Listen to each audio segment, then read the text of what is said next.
अथ सत्यार्थप्रकाशः सप्तम समुल्लासः। अब हमारा ये सत्यार्थ प्रकाश का स्वाध्याय का क्रम आगे बढ़ता है। कल हमने पढ़ा था इसके पहले कि जो परमपिता परमात्मा हैं उन्हीं से ही ये ऋग्वेद, यजुर्वेद, सामवेद, अथर्ववेद उत्पन्न हुए हैं और प्राणी मात्र के कल्याण के लिए परमात्मा ने ये वेद का ज्ञान प्रदान किया है और बिना मुख के भी, निराकार होते हुए भी वो वेद का उपदेश कर देता है। तो अब नया प्रश्न आता है कि किनके आत्मा में कब वेदों का प्रकाश किया, अर्थात वेद का ज्ञान कब दिया परमात्मा ने, किसको दिया। ये आज का नया विषय आरंभ होता है। तो उत्तर में स्वामी दयानंद लिखते हैं, अग्निर्वा ऋग्वेदो जायते वायोर यजुर्वेदः सूर्यात सामवेदः। ये सतपथ ब्राह्मण का प्रमाण दिया स्वामी जी ने और कहा कि प्रथम सृष्टि की आदि में परमात्मा ने अग्नि, वायु, आदित्य तथा अंगिरा इन ऋषियों के आत्मा में एक एक वेद का प्रकाश किया। तो वेद का ज्ञान कब दिया परमात्मा ने? सृष्टि के आरंभ में दिया। किसको दिया? ऋग्वेद का ज्ञान ऋषि अग्नि को दिया, यजुर्वेद का ज्ञान जो है वो ऋषि वायु को दिया और जो सामवेद है उसका ज्ञान किसको दिया? ऋषि आदित्य, इनको दिया और ऋषि अंगिरा को उन्होंने अथर्ववेद का ज्ञान दिया। कैसे दिया? कि जब वो समाधिस्थ हुए ये ऋषि लोग, तो उनको हृदय में ही परमात्मा ने वेद का ज्ञान प्रदान किया और चित्र सहित, जैसे कि आता है कृषिमित कृषिस्व, कि कृषि करो, खेती करो। तो खेती कैसे करते हैं ये चित्र सहित परमात्मा ने बता दिया। अक्षर माँ दिव्य, जुआ मत खिलो। तो जुआ कैसे खेलते हैं ये भी परमात्मा ने बता दिया, लेकिन ये नहीं खेलना चाहिए ये बता दिया। ऐसे ही न इस्तयम अदमी, मैं चोरी करके नहीं खाऊं। तो चोरी कैसे करते हैं ये भी परमात्मा ने बता दिया था, लेकिन ये निषेध कर्म है, ये करने योग्य कर्म नहीं है। तो इस प्रकार से चित्र सहित परमात्मा ने वेद का ज्ञान दिया। जैसे कि मकान कैसे बनाना है, तो जिस वेद में आया कि मकान ऐसे बनाए, वास्तुकला का वर्णन, तो वो भी चित्र सहित बताया दिया परमात्मा ने। वस्त्र कैसे बनाए, मकान कैसे बनाए, सब चित्र सहित जान दिया। कौन से रोग होने पर क्या औषधि खाएं, तो वो औषधि भी परमात्मा ने दिखा दिया। जैसे कि ये गिलोय है जिसको अमृता भी कहते हैं। अब जब इसका आया वर्णन तो परमात्मा ने गिलोय दिखा भी दिया है कि इसको गिलोय कहते हैं। एक उदाहरण मात्र है, मतलब ऐसे कोई भी पदार्थ है। अश्वत्थ वो निषदनम, कि पीपल के पत्ते के, हाँ, पीपल के पत्ते में हे मनुष्यों तुम्हारा निवास है। तो पीपल पत्ता कैसा होता है, पीपल पेड़ कैसा होता है, ये भी परमात्मा ने बता दिया।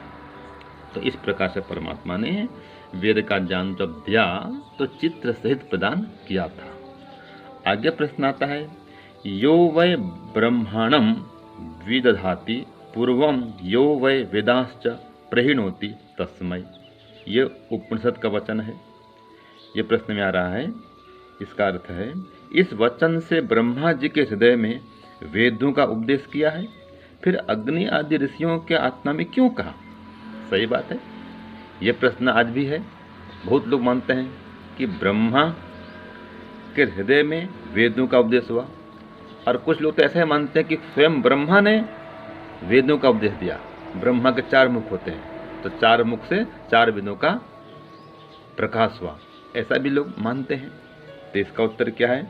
स्वामी जी लिखते हैं कि ब्रह्मा के आत्मा में अग्नि आदि के द्वारा स्थापित कराया।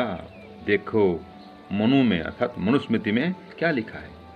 तो ब्रह्मा ऋषि जो थे, एक ऋषि के आत्मा में 4 वेदों का ज्ञान ये अग्नि, वायु, आदित्य और अंगिरा, इन ऋषियों ने चारों वेदों का ज्ञान एक ऋषि ब्रह्मा को प्रदान किया था। और प्रमाण दिया मनुस्मृति में कि अग्नि वायु अविभ्यस्तु त्रयं ब्रह्म सनातनम दूदोह यज्ञसिद्ध्यर्थम ऋग यजो साम लक्षणम। इसका अर्थ क्या है कि जिस परमात्मा ने आदि सृष्टि में मनुष्यों को उत्पन्न करके अग्नि आदि चारों महर्षियों के द्वारा चारों वेद ब्रह्मा को प्राप्त कराए, और उस ब्रह्मा ने अग्नि, वायु, आदित्य और अंगिरा से ऋग, यजु, साम और अथर्ववेद का ग्रहण किया। ये प्रमाण हुआ मनुस्मृति में। तो मनु महाराज ने बता दिया कि सृष्टि के आरंभ में जब परमात्मा से इन 4 ऋषियों ने वेद का ज्ञान प्राप्त किया, तो वो एक ही वेद को एक ऋषि ने प्राप्त किया था। वो उस वेद में वो निष्णात थे, निपुण थे। लेकिन जो ब्रह्मा ऋषि थे वो चारों वेद को ग्रहण करने का सामर्थ्य रखते थे। तो चारों वेदों का ज्ञान ब्रह्मा को फिर इन 4 ऋषियों ने प्रदान किया। फिर प्रश्न आता है, उन चारों ही में वेदों का प्रकाश किया, अन्य में नहीं, इससे ईश्वर पक्षपाती होता है। सही बात है। ये प्रश्न भी आता है कि ईश्वर ने इन 4 ऋषियों को ही वेद का ज्ञान क्यों दिया, अन्यों को क्यों नहीं दिया? तो उत्तर आया, वे ही 4 सब जीवों से अधिक पवित्र आत्मा थे, अन्य उनके सदृश नहीं थे, इसलिए पवित्र विद्या का प्रकाश उन्हीं में किया। बहुत अच्छा उत्तर मिला कि जो 4 ऋषि थे, अग्नि, वायु, आदित्य और अंगिरा, ये चारों ऋषि ही सबसे श्रेष्ठ विद्वान थे। उनकी तुलना में कोई ऐसा विद्वान नहीं था जो वेद की ज्ञान को धारण कर सके, समझ सके, फिर उसको बता सके। क्योंकि पढ़ना एक बात है, उसको पढ़ाना दूसरी बात है। तो ये ऋषि पढ़े भी थे परमात्मा से और पढ़ाए भी थे ब्रह्मा को, तो विशेष उनमें योग्यता थी। तो इसलिए उन 4 ऋषियों को परमात्मा ने वेद का ज्ञान दिया, क्योंकि 4 ऋषि सबसे अधिक पात्र थे, सुपात्र थे, योग्य थे, महाविद्वान। इस प्रकार से परमात्मा ने वेद का ज्ञान सृष्टि के आरंभ में 4 ऋषियों को प्रदान किया। ये आज के विषय में हमने अध्ययन किया। ओम शांति ओम शम। प्यारे भाइयों बहनों, सादर सप्रेम नमस्ते। बहुत ही सुंदर वेद विषय चल रहा है। वेद ईश्वर की अपौरुषेय वाणी है, जो कि सत्य है, नित्य है, जिसको कि ईश्वर ने 4 ऋषियों को प्रदान किया। तो पिछली बार हमने जाना था कि पूर्व पक्ष ने एक प्रश्न किया था कि ईश्वर जब निराकार है तो वेद विद्या का उपदेश वो बिना मुख के कैसे करता है। तो उत्तर दे दिया था सिद्धांती ने कि उसको आवश्यकता नहीं है, क्योंकि वह तो अंतर्यामी है, सर्वांतर्यामी है, सबके भीतर है, वो सबकी जानता है, सर्वज्ञ है, सर्वशक्तिमान है और सर्वव्यापक है। निराकार है तो क्या हुआ, सर्वव्यापक है, सभी जगह पर उसकी सत्ता है, तो सबके भीतर ही वो ज्ञान कर देता है। तो इस प्रकार से सिद्धांती ने उत्तर दे दिया। फिर पूर्व पक्ष ने आज नया प्रश्न उठा दिया। बहुत समझने योग्य प्रश्न हैं ये, सभी को आने चाहिए। वेद संबंधी विषय चल रहा है, बहुत ही सुंदर विषय है। आइए इसको मैं काव्य से कहती हूँ। प्रश्न उठाया पूर्व पक्ष ने, ईश्वर कब देता है ज्ञान, ईश्वर कब देता है ज्ञान, कौन है वे आत्माएं जिनके भीतर भरता है वे ज्ञान, भरता भीतर है वे ज्ञान। प्रश्न उठाया पूर्व पक्ष ने, प्रश्न उठाया पूर्व पक्ष ने, ईश्वर कब देता है ज्ञान, कौन है वे आत्माएं जिनके भीतर भरता है वे ज्ञान। आप जब भी कोई भी भाई बहन अगर किसी बच्चे को सिखाना चाहे तो इस तरह से काव्य रूप में यहाँ से डेस्क्रिप्शन से काव्य लेकर के और बच्चों को पढ़ा सकता है। बहुत ही जल्दी से, बहुत ही आसानी से बच्चे सीख पाते हैं इस चीज़ को। तो सिद्धांती उत्तर देता है, आदि सृष्टि में परमात्मा 4 नाम ऋषियों को देता ज्ञान, 4 नाम वाले ऋषियों को देता ज्ञान, अग्नि वायु आदित्य अंगिरा एक एक वेद भरे वे ज्ञान, अग्नि वायु आदित्य अंगिरा एक एक वेद भरे वे ज्ञान। परमपिता परमेश्वर ने आदि सृष्टि में जब जब भी वो सृष्टि रचाता है, इन्हीं 4 ऋषियों को, जिनके के नाम अग्नि वायु और आदित्य अंगिरा होते हैं, इन्हीं को एक एक वेद का ज्ञान देता है। तो फिर पूर्व पक्षी फिर प्रश्न उठाता है, श्वेताश्वतर उपनिषद में देखो ब्रह्मा के बारे में लिखा। अरे तुम ये गलत कहते हो। पूर्व पक्ष कहता है सिद्धांति को, ये तो बात गलत है, क्योंकि मैं प्रमाण लेके आया हूं। देखो श्वेताश्वतर उपनिषद क्या कहता है। श्वेताश्वतर उपनिषद में देखो ब्रह्मा के बारे में लिखा, फिर तुमने क्यों अग्नि वायु आदित्य और अंगिरा कहा। तो सिद्धांति कहता है, ब्रह्मा ऋषि को तो अग्नि आदि ने ही है मुख से है सुनाया। स्मृति कहती यूं चतुर्वेद मिल ब्रह्मा को धारण करवाया। सिद्धांत भी कच्चा नहीं है, सिद्धांत का पक्का है। उन्होंने मनुस्मृति पढ़ी है, उन्होंने कह दिया देखो भाई मनुस्मृति में तो ये लिखा हुआ है। ठीक कह रहे हो कि ब्रह्मा को मिला, लेकिन ब्रह्मा को बाद में अग्नि वायु आदित्य और अंगिरा चारों ऋषियों ने अपना अपना वेद का ज्ञान दिया। चारों वेदों का ब्रह्मा के भीतर ऐसी पात्रता थी, ऐसी वो पवित्र आत्मा थी कि उन्होंने चारों वेदों को ग्रहण किया। इसीलिए तो ब्रह्मा के चार मुख दिखाए जाते हैं। हम सभी के लिए प्रेरणात्मक है वो मूर्ति जो बनी होती है, लेकिन लोग उसको भूल गए हैं। उसका प्रतीक क्या है? वो प्रतीक कह रहा होता है कि तुम भी धारण कर सकते हो, परमात्मा ने तुम्हें भी अतुलित शक्ति दी है, तुम भी चारों वेदों का ज्ञान ले सकते हो।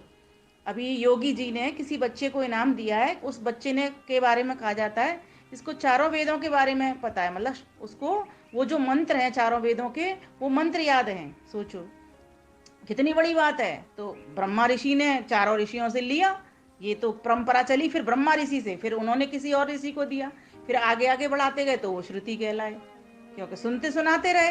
तब तक कागज पत्रों का आविष्कार हुआ नहीं। उसके बाद में जब कागज पत्र बनने शुरू हो जाते हैं तब वो ग्रंथ के रूप में हमारे समक्ष आ पाता है। तो इसकी एक कड़ी चलती रहती है। सर्वप्रथम तो ईश्वर हृदय के भीतर ही साक्षात कराता है।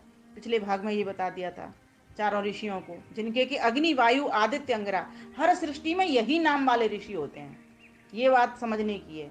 और आदि सृष्टि में परमात्मा इन्हीं चार ऋषियों को ज्ञान देता है, क्योंकि ये पवित्र आत्माएं होती हैं। तो अब पूर्व पक्ष प्रश्न उठाएगा। इससे पहले बात है, ब्रह्मा ने अपनी पवित्र व कुशाग्र बुद्धि के बल पर चारों वेदों का ज्ञान चारों ऋषियों से प्राप्त किया। अग्नि किससे क्या क्या लिया, तो ये भी सिखाइए बच्चों को। अग्नि से ऋग्वेद ग्रहण, वायु ऋषि से यजुर्वेद लिया। अग्नि से ऋग्वेद ग्रहण, अच्छा हो एक एक्शन करते जाएं क्रमशः। अग्नि से ऋग्वेद ग्रहण, वायु ऋषि से यजुर्वेद लिया। आदित्य से लिया सामवेद, अंगिरा से अथर्ववेद ज्ञान पिया। चार ऋषियों से चारों प्रकार का वेद का ज्ञान लिया। अग्नि से ऋग्वेद लिया, वायु से यजुर्वेद लिया, आदित्य से सामवेद लिया और अंगिरा से अथर्व विज्ञान का को प्राप्त किया। तो ये किसने किया? चारों ऋषियों से चारों वेदों का ज्ञान किसने लिया? ब्रह्मा ऋषि ने। ये याद करने की चीज है। पूर्व पक्षी फिर प्रश्न उठाता है। अब देखो पूर्व पक्षी का दिमाग, केवल चार ऋषियों को ज्ञान दिया, अन्यों को क्यों नहीं दिया ये दोष? अन्यों को नहीं क्यों दिया ये दोष? ऐसा करके उस ईश्वर ने सबके प्रतिपक्षपात कर दिया है ठोस। उसने उठा दिया प्रश्न कि ये तो पक्षपात का काम कर दिया, फिर उन्हीं चार ऋषियों को ध्यान दिया। तो तब ऋषि दयानंद कहते हैं, ईश्वर की विद्या है पवित्र, धारण करता ऋषि पवित्र हो चार। अतः पवित्र विद्या का प्रकाश हर आदि सृष्टि में दे उन्हें करतार। ये सिद्धांति ने उत्तर दे दिया कि जो पवित्र आत्माएं होती हैं उन्हीं को वो देते हैं। तो वे चार पवित्र आत्मा अग्नि वायु आदित्य अंगिरा नाम वाली होती हैं, जिनको कि वो अपने चारों वेदों का ज्ञान दे देता है। इसीलिए कोई दोष न ईश्वर, इसीलिए कोई दोष न ईश्वर किसी विषय में आता है। संविधान पावन निर्माता अखिल विश्व विज्ञाता है, अखिल विश्व विज्ञाता है। इसीलिए उस ईश्वर में कोई दोष नहीं आता, क्योंकि पवित्र ज्ञान को प्राप्त करने के लिए पवित्रता का होना बहुत आवश्यक है। तो आदि सृष्टि में ही जब ये भौतिक चकाचौंध नहीं होती है, सर्वप्रथम सृष्टि की परमात्मा रचना करता है, तो अब उसकी पवित्र वाणी को वो चार ऋषि ही होते हैं, जिनका के नाम अग्नि वायु आदित्य है अंगिरा है। वे ही उस परमात्मा के पवित्र ज्ञान को ग्रहण करते हैं, साक्षात करते हैं परमेश्वर से हृदय के भीतर। जब हृदय के भीतर उनको साक्षात हो जाता है तो फिर आगे उसी कड़ी में चलते हुए फिर वो उस ज्ञान को चारों ऋषि आगे के ऋषि ब्रह्मा को अपने एक एक वेद का ज्ञान जो जो उन्होंने ग्रहण किया उसका वो आगे दे देते हैं। फिर ब्रह्मा ऋषि फिर उसको आगे और ऋषियों को बढ़ाते चलते हैं। इस प्रकार से ये परंपरा से श्रुति नाम वेदों का हो करके चल पड़ती है। और बहुत बाद में ये कागज पत्रों का जब आविष्कार हो जाता है तब उसके पश्चात हमारे समक्ष हम जैसे सामान्य लोगों के पास ये विद्या आ पाती है। तो कहा हम सभी भी ऋषि बन सकते हैं। देखो ब्रह्मा भी तो ऋषि थे, है ना, और वो 4 पवित्र आत्माएं भी ऋषि थी। तो हम क्यों नहीं बन सकते हैं ऐसे पवित्र? हम बन सकते हैं। पवित्र बन करके ही उस पवित्र परमात्मा को हम मिल सकते हैं। इसीलिए हम आज से ये संकल्प लेंगे, उसकी पवित्र वाणी को पढ़ेंगे। पवित्र वाणी अर्थात वेद वाणी को पढ़ेंगे। उसकी निर्मल विमल पवित्र शांत प्रशांत सुखी करने वाली वाणी को पढ़ेंगे, जो सबको सुखी कर सकती है। क्योंकि ज्ञान में ही सुख है, ज्ञान में ही आनंद है। संसार की वस्तुओं में अज्ञान वाली ये जो प्रकृति है इसमें सुख तो है, लेकिन लंबा सुख नहीं है। थोड़ी देर का सुख है, फिर उसके बाद में दुख शुरू हो जाता है। आप संसार में रोज प्रत्यक्ष देख रहे हो, लेकिन परमेश्वर की वाणी अगर किसी ने आत्मसात अपने जीवन में कर ली, सिर्फ शब्द ज्ञान नहीं, जैसा कि मैं बोल रही हूँ आप सुन रहे हो, या आप बोलते हो कोई और सुनता है, सिर्फ ये शब्द ज्ञान नहीं, जब तत्व ज्ञान वो तभी बनता है जब कि हमारे वो वाणी जीवन पर उतर आती है। तो हम अपने इस वेद वाणी को, ईश्वर की वाणी को, जिसको कि किसी विद्वान ने नहीं लिखा, किसी ऋषि ने नहीं लिखा, किसी ज्ञानी ने नहीं लिखा, जिसको कि स्वयं परमात्मा पुरुष ने लिखा है, इसीलिए तो उसका नाम अपौरुषेय है। सामान्य पुरुष ने नहीं लिखा, जीवों ने नहीं लिखा, उसको ईश्वर ने साक्षात कराया है। लेखनी में तो बहुत बाद में आता है, जो तो विद्वानों का, ज्ञानियों का जब भाष्य होता है उसके बाद चलता रहता है ये क्रम। लेकिन सर्वप्रथम तो 4 ऋषियों को हृदय में परमात्मा इस ज्ञान को देता है। तो हम सभी भी उस ज्ञान की ओर बढ़ सकते हैं। आइए इस प्रकार से इस कविता के माध्यम से हम बहुत सरलता से इस ज्ञान को आगे बढ़ा सकते हैं। तो इस चैनल को जिसने सब्सक्राइब नहीं किया हो उनसे सब्सक्राइब कराएं और अपने बच्चों तक ये काव्य पहुंचाएं, अवश्य पहुंचाएं। विद्यालयों के माध्यम से पहुंचाएं या जिस भी तरीके से अपने घर में बच्चों को कविता रूप में बच्चे बहुत जल्दी याद कर लेते हैं। जैसे जब हम छोटे थे तो पढ़ा सुना करते थे अपनी माँ से, एक चिड़िया के बच्चे 4 घर से निकले पंख पसार, पूरब से पश्चिम को आए, उत्तर से फिर दक्षिण आए। इस तरह सुना करते थे। घूम घाम जब घर को आए, माता को ये वचन सुनाए, देख लिया हमने जग सारा, अपना घर है सबसे प्यारा। अब इसमें हमने क्या सीखा था उनसे?